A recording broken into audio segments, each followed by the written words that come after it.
A aula pública de hoje discute a ligação entre Florestan Fernandes e a educação brasileira. Neste programa, gravado na Universidade Anhembi Morumbi, quem fala sobre o assunto é Haroldo Ceravolo Cereza. Doutor em Letras pela USP, Haroldo é jornalista e autor do livro Florestan, a inteligência militante. Florestan Fernandes foi um dos grandes intelectuais brasileiros do século XX. Com uma carreira acadêmica brilhante, o sociólogo foi militante do ensino público e universal. Defensor da sociologia no currículo básico, Florestan buscou repensar as dinâmicas da educação brasileira. Para ele, era necessário democratizar o conhecimento a partir das realidades históricas e econômicas da população. Mas, afinal, como a vida de Florestan Fernandes nos ensina a pensar o direito à educação, do ensino básico à universidade?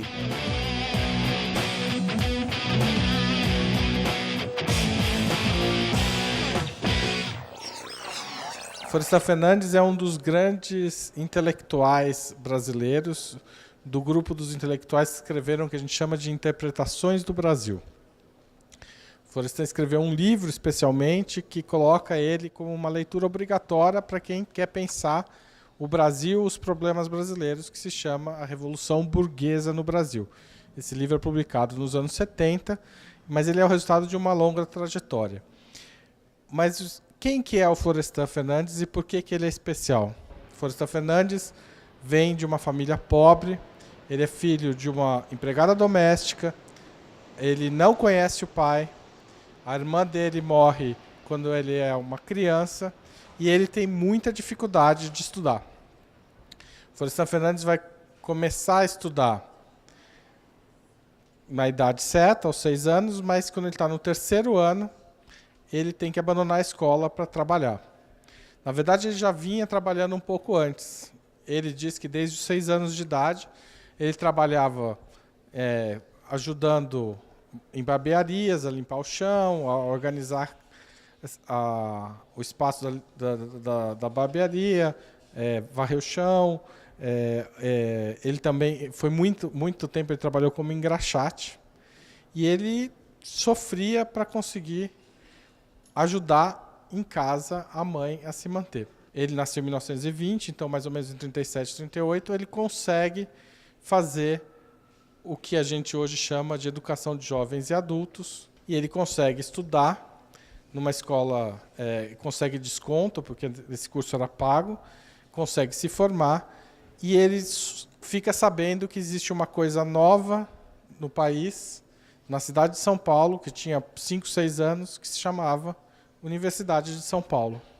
E ele consegue entrar na Universidade de São Paulo, faz uma prova com muita dificuldade, mas ele é aceito num pequeno grupo de estudantes que tem lá. E ele começa a estudar. E ele percebe que ele é o diferente da turma, né? Ele percebe que as coisas são mais difíceis para ele. E ele começa a estudar mais, a ficar mais tempo, coisa que ele já fazia antes, mas ele começa a fazer mais ainda, de ficar mais tempo nas bibliotecas, carregar os livros. Ele trabalhava como vendedor nessa época, passou a trabalhar como vendedor de produtos farmacêuticos. Então ele saía com os produtos farmacêuticos para vender, mas sempre carregando um livro para ler junto. Ele tira notas baixas nas primeiras provas e ele começa a se esforçar para tentar ir melhor e começar a fazer disso uma obsessão, e ele se torna um bom aluno, um aluno admirado pelos professores. O Florestan vai lá, se destaca, e ele tem uma trajetória, a partir de 1940, muito rápida, e se torna professor da universidade. Ele é escolhido pelos professores antigos e ele vai superando várias dificuldades e se torna um professor. E depois ele se torna o grande professor da Universidade de São Paulo no curso de Sociologia, na Faculdade de Filosofia, Ciências e Letras da Universidade de São Paulo. E ele dizia: eu cheguei lá pelo meu esforço, é verdade, mas quantos iguais a mim não conseguiram chegar lá? Quantos iguais a mim tiveram o caminho bloqueado nesse percurso, né? Quantos meninos que trabalhavam como engraxate não conseguiram terminar os estudos e não tiveram essa oportunidade que eu tive de retornar aos estudos. E, nesse sentido, o Florestan se torna, nos anos 60, um grande batalhador pela escola. Então, a escola passa a ser, depois que ele faz a carreira dele de sociólogo, uma questão central para o pensamento dele.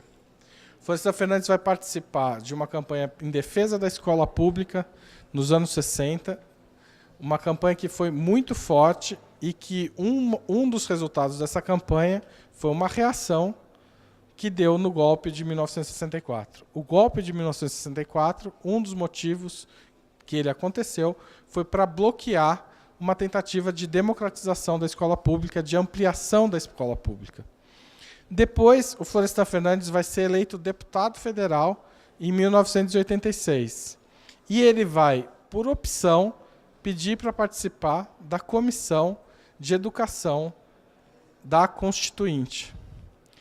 E, nessa Comissão de Educação da Constituinte, Florestan vai jogar pesado para que a gente tenha regras que permitam a expansão do ensino e que permitam que a gente tivesse o ensino público e gratuito expandido para a sociedade. E vai defender a Lei de Diretrizes e Bases da Educação.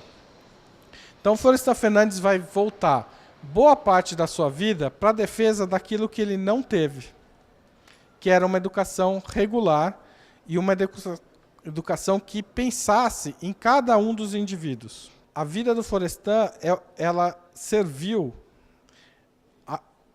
como uma experiência muito difícil.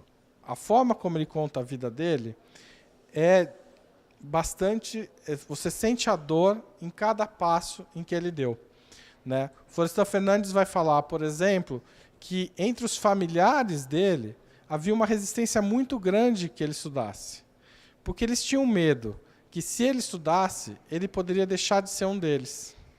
Por quê? Porque o estudo não estava acessível para toda a família dele, né? O aprendizado e a ascensão intelectual e, eventualmente, material não estava acessível para todos os familiares deles.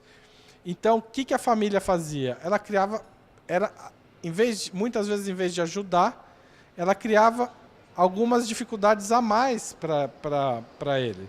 E não criava essas dificuldades porque era má ou porque não gostasse dele. Pelo contrário, essas dificuldades eram criadas porque justamente essa família não queria perdê-lo. Quando a gente pensa na educação como um direito público e universal, a gente tem que pensar em cada pessoa, em cada indivíduo desse país que tem que ter condições de seguir uma trajetória como a que o Florestan passou. Então, quando eu estudei a vida do Florestan para escrever a biografia, a primeira grande questão para mim foi o que o Florestan fez para conseguir furar esse bloqueio e entrar e se tornar o grande professor da universidade em tese criada para a elite. E qual foi a resposta que eu encontrei? Houve uma circunstância de democratização do ensino entre 1934 e o final da guerra, 45, que permitiu que muita gente nova entrasse no círculo universitário. Uma das pessoas foi o Florestan Fernandes. Ele não conseguiria aquilo sozinho. Ele só conseguiu porque houve uma mudança estrutural que favoreceu algumas pessoas. E ele foi, talvez, muito mais esperto, muito mais hábil, muito mais capaz de perceber, naquele momento, a oportunidade que estava sendo criada. Mas isso não significa que muitas outras inteligências, como a dele, não tenham sido perdidas. E quando uma inteligência é perdida, a gente perde ela não só para o indivíduo, a gente perde ela para a sociedade. A criação que o Florestan faz e as mudanças que o conhecimento que essa trajetória dele trouxe na universidade foram fundamentais para a USP se tornar do tamanho que ela é hoje. Se a gente tivesse perdido o Florestan, muito dessa universidade de hoje não seria assim. e certamente ela seria menos democrática e menos inclusiva.